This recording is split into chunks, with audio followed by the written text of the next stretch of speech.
Je sais maintenant avec certitude ce qu'est la solitude. Meurtrissure. Le but et la fin de la loi. 1. La loi pour préserver. Dans tout système, la loi est là pour préserver les intérêts de celui qui la met en place et garantir l'intérêt de son roi, celui qui règne dans ce système qui est son royaume, et ainsi garantir la continuité de la vie de son royaume. Dans le royaume de Dieu, la loi de Dieu garantit les intérêts de Dieu, de son royaume, qui ont pour objectif l'amour du prochain, car Dieu est amour, selon 1 Jean 4,8. Dans ce royaume, la devise est « Alléluia, louez Yahweh ou béni soit le Seigneur » et « Adorons le Seigneur, soumettons-nous et prosternons-nous, car il est saint et digne d'être adoré ». Dans notre monde, les nations forment autant de royaumes dirigés par autant de rois, dont chacun a mis en place des lois afin de préserver les intérêts du roi, l'homme. Ces lois ont pour objet la défense des intérêts personnels, puisque l'être humain, le roi, est égoïste, il s'aime lui-même, et cupide, il cherche à jouir du monde et non à préserver la vie d'autrui.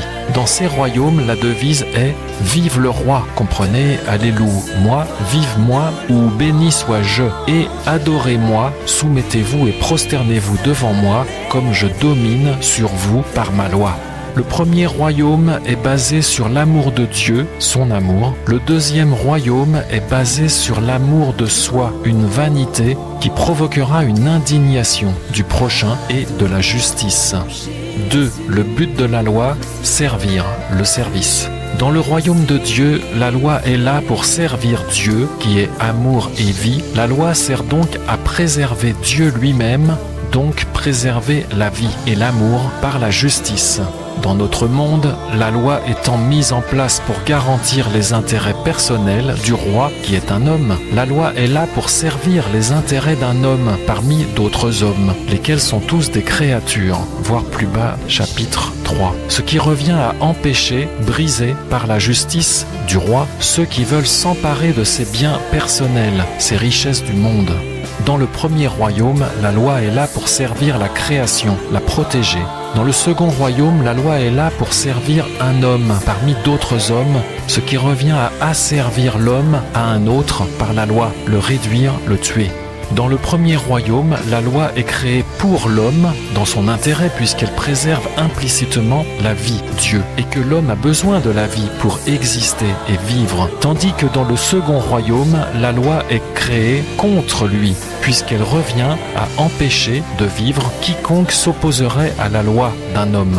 C'est pourquoi Jésus a dit « Le sabbat a été fait à cause de l'être humain et non l'être humain à cause du sabbat ». Comprenez, l'homme ne doit pas chercher à asservir son prochain, sinon il renverse la loi. Comprenez, la loi de Dieu, c'est-à-dire la vie. Sinon, il travaille alors pour la mort et non plus pour la vie.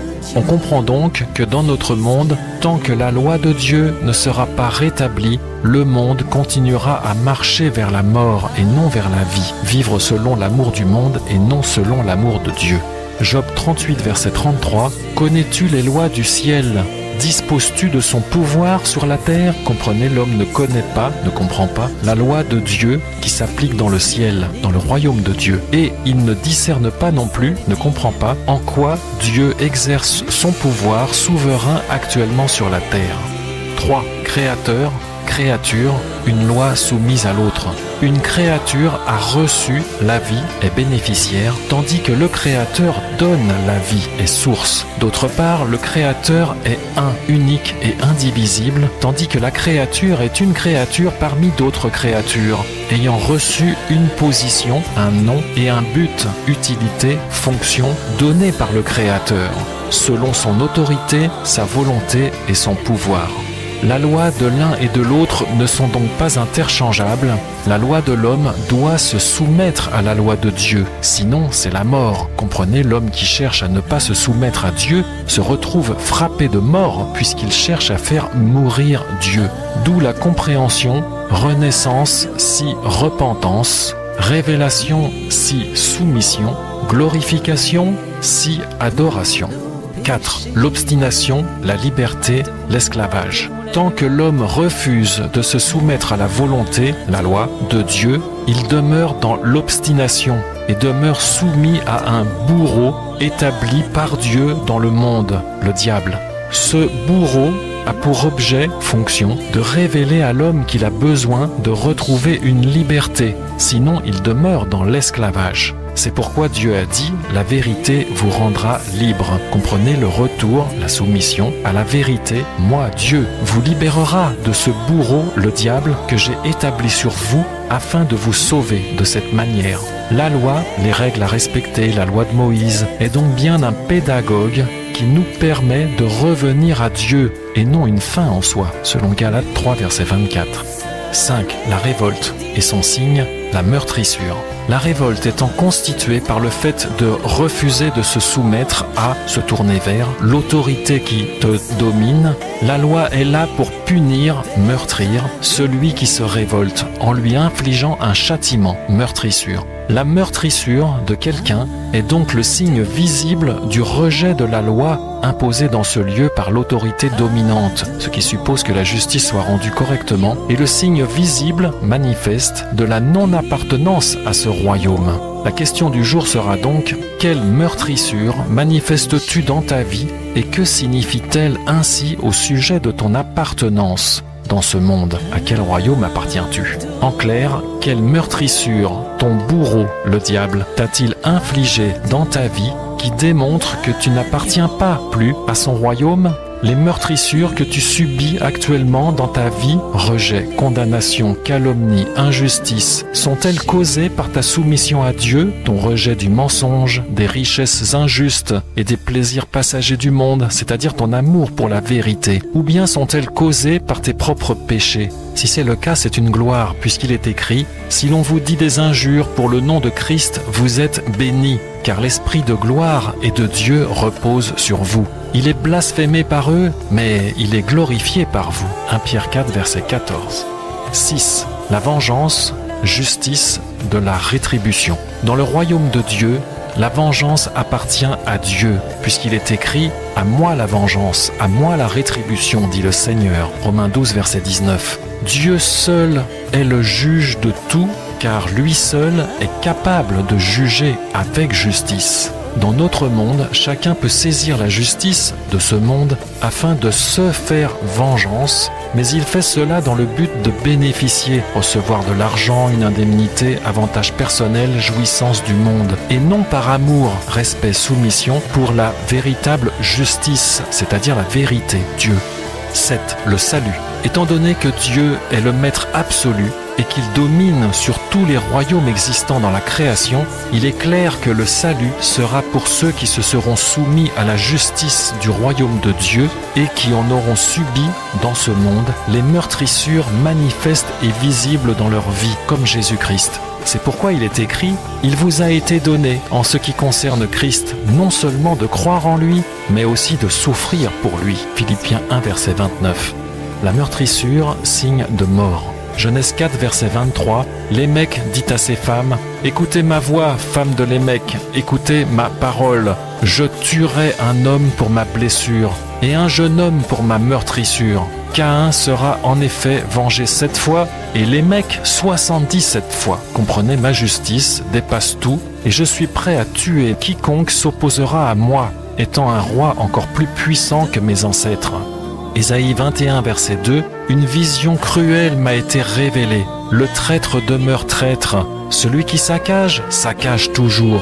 Monte, Élam, assiège, Médie. Je fais cesser tous les soupirs. C'est pourquoi mes reins sont remplis de douleur. » La meurtrissure, signe de vie. Ésaïe 53, verset 5, « Mais il était transpercé, brisé, et c'est par ces meurtrissures que nous avons la guérison. » 1 Pierre 3, verset 9, « Ne rendez pas le mal pour le mal, ou l'injure pour l'injure, mais au contraire, bénissez. Mais si toutefois vous souffrez quelque chose pour la justice, vous êtes bénis. Car il vaut mieux, si telle est la volonté de Dieu, que vous souffriez en faisant le bien qu'en faisant le mal. » Amen.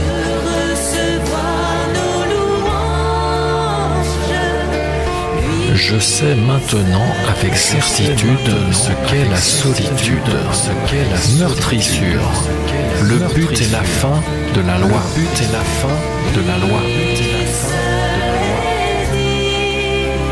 Dans le royaume de Dieu, la loi de Dieu garantit les intérêts de Dieu, de son royaume, qui ont pour objectif l'amour du prochain, car Dieu est amour, car Dieu est amour, car Dieu est amour. Dans ce royaume, la devise est Alléluia, louez Yahweh et adorons le Seigneur, adorons le Seigneur, adorons le Seigneur. Dans notre monde, les nations forment autant de royaumes dirigés par autant de rois dont chacun a mis en place des lois afin de préserver les intérêts du roi, l'homme. Ces lois ont pour objet la défense des intérêts personnels, puisque l'être humain, le roi, est égoïste et cupide, égoïste et cupide. Dans ces royaumes, la devise est Alléluia, vive-moi et adorez-moi et adorez-moi. Le premier royaume est basé sur l'amour de Dieu, son amour. Le deuxième royaume est basé sur l'amour de soi, une vanité de soi, une vanité de soi, une vanité. Dans le premier royaume, la loi est créée pour l'homme, tandis que dans le second royaume, la loi est créée contre lui.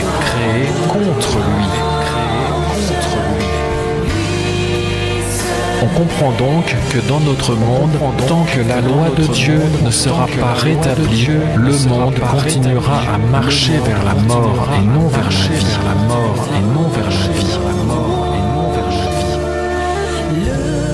Créateur, créature, une loi soumise à l'autre. Une créature a reçu la vie et bénéficiaire, tandis que le Créateur donne la vie et source. D'où la compréhension, renaissance, si repentance, révélation, si soumission, glorification, si adoration, si adoration, si adoration. Tant que l'homme refuse de se soumettre à la volonté de la loi de Dieu, il demeure dans l'obstination et demeure soumis à un bourreau établi par Dieu dans le monde, le diable, dans le monde, le diable.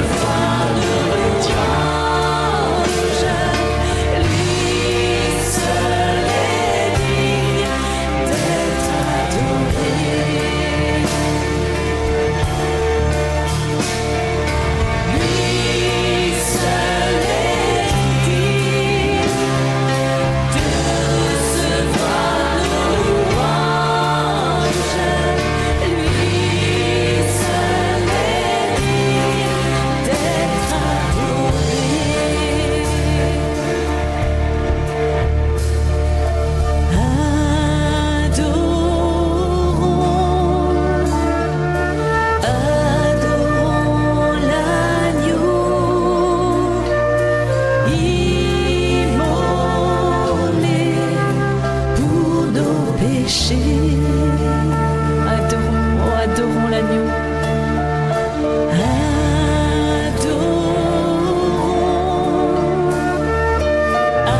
Adorons l'agneau,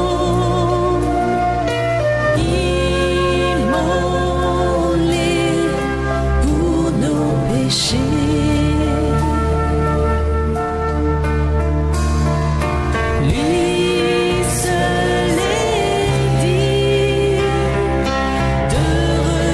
La révolte et son signe, la meurtrissure.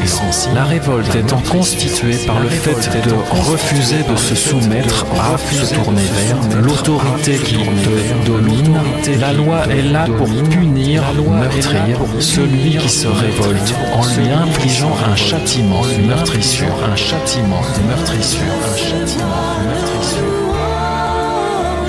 Quelle meurtrissure manifestes-tu dans ta vie et que signifie-t-elle ainsi au sujet de ton appartenance dans ce monde? À quel royaume appartiens-tu? À quel royaume appartiens-tu? À quel royaume appartiens-tu? Il est clair que le salut sera pour ceux qui se seront soumis à la justice du royaume de Dieu et qui en auront subi dans ce monde des meurtrissures manifestes et visibles dans leur vie comme Jésus-Christ.